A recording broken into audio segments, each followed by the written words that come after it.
دعوت و ایمان کی کہ وہ مانے اللہ کو جیسا کہ ماننے کا حق ہے، مانے رسول کو جیسا ماننے کا حق ہے، مانے آخرت کو جیسا کہ ماننے کا حق ہے. یہ یقین والا ایمان حاصل ہو جائے.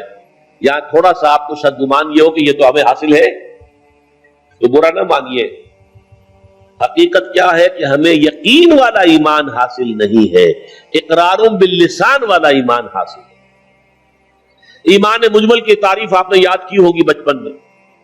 آمنت باللہ کما ہوا باسمائہ وصفاتہ وقبلت جمیع احکامہ اقرار باللسان وتصدیق بالقلب. اقرار باللسان سے ایک آدمی مسلمان بن جاتا ہے، تصدیق بالقلب سے مومن بنتا ہے. جب دل میں یقین بن جائے، اگر ہم اپنے گریبانوں میں جھانکیں وہ یقین نہیں ہے. کیا یقین ہے یہ قرآن اللہ کی کتاب ہے؟ اگر یقین ہوتا تو ہم اسے بے اعتنائی برتتے، اسے سمجھنے کے لیے عربی زبان نہ سیکھتے، اس کو دن اور رات کے اوقات میں تلاوت نہ کرتے، اس کے گہرائیوں کے اندر غوطہ زنی نہ کرتے. یقین اگر ہوتا، یقین نہیں ہے.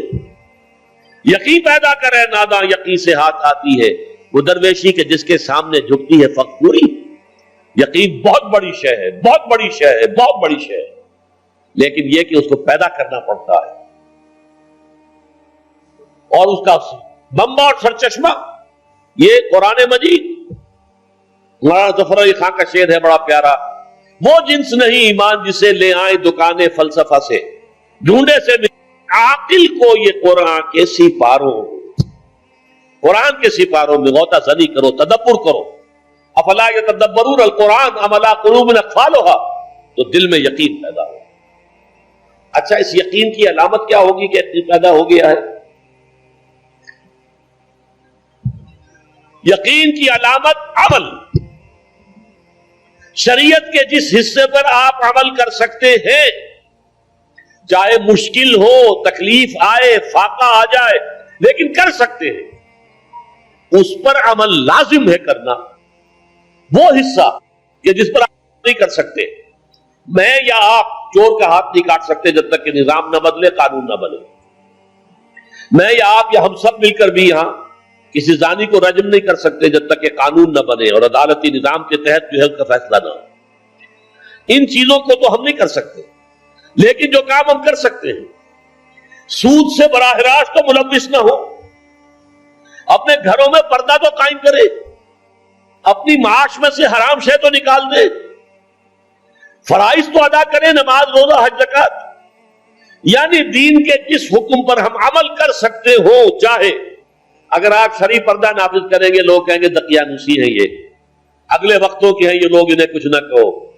آپ کا سوشل بائیکاٹ بھی ہو سکتا ہے، آپ کو اپنے بچوں کے رشتوں کے لالے پڑ سکتے ہیں. ان کے ہاں کون کرے؟ یہ لوگ جو ہے یہ تو ان کے آپ شرعی پردہ، یہ سارا کچھ ہوگا، لیکن کر سکتے ہیں آپ. کوئی قانون نہیں بنا ہے اس ملک میں کہ عورت برقع نہ پہنے. کسی نے قانون بنایا؟ پھر اگر اتارا تو کس نے اتارا؟ خود اتارا نا ہم نے. جس کے پاس 2 پیسے ہو گئے اس نے سمجھا کہ برقع تو شاید صرف غربت کی علامت تھی، اب 2 پیسے میرے پاس ہو گئے، برقع اتار دیا. چادر آ گئی، پھر چادر اتنی، دوپٹہ رہ گیا، پھر وہ دوپٹہ بھی صرف رسی بن کر گلے کے اندر پڑ گیا. اللہ اللہ خیر صلی اللہ. یہ سارا کچھ ہو رہا ہے کہ نہیں ہو رہا؟ یہ کون کر رہا ہے؟ ترکی کے اندر تو قانون کرایا گیا، یہاں تو کسی نے قانون نہیں کرایا، یہاں تو ہم خود کر رہے ہیں. تو پہلا مرحلہ جو ہے ایمان یقین والا، اس کا ثبوت یہ ہوگا کہ شریعت کے جن احکام پر عمل کیا جا سکتا ہے ان پر لازماً کیا جائے. اگر یہ بھی نہیں ہے تو گھر بیٹھیے، پھر اسلام کا نام نہ لیجئے، اسلام کے غلبے کی جد و جہد کا دعویٰ نہ کیجئے، اسلام کو بدنام نہ کیجئے. اس لیے کہ اگر اپنی ذاتی عمل کیے بغیر آپ یہ کریں گے تو آپ اسلام کو